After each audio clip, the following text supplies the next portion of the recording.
सच में कितना वो अजीम इंसान है जो दो लोगों के दरमियान जो मसाइल है उनमें सुलह करवाता है। क्योंकि जब आप लोगों के दरमियान सुलह करवाते हैं तो लोग मेंटली सुकून में आ जाते हैं।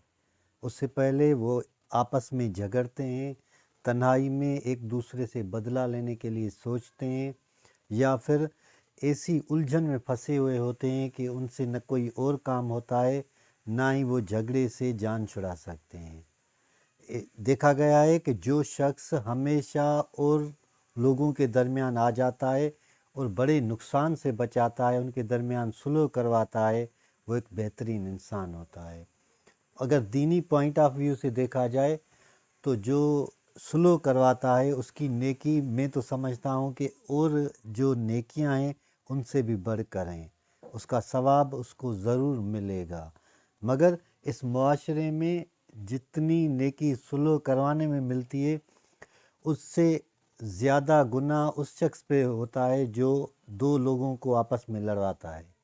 क्योंकि जो भी शख्स दो लोगों को लड़ाता है तो यकीन कीजिए कि वो शैतान के दायरे में आ जाता है और शैतान उसके करीब पहुंच जाता है।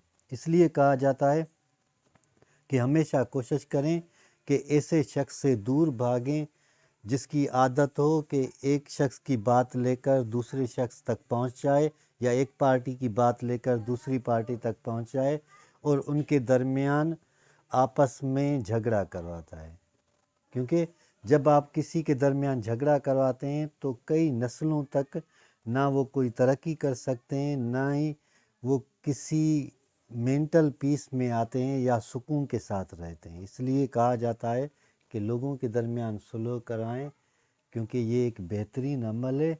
और जब आप सुलह करवाते हैं तो आप नेकी हासिल करते हैं, और नेकी जन्नत का दरवाज़ा होती है। जब आप सुलह करवाते हैं तो लोगों की दुआएं आपको मिलती हैं, और फिर आप अपनी ज़िंदगी में वही अमल दोहराते रहते हैं और आप आगे बढ़ते जाते हैं।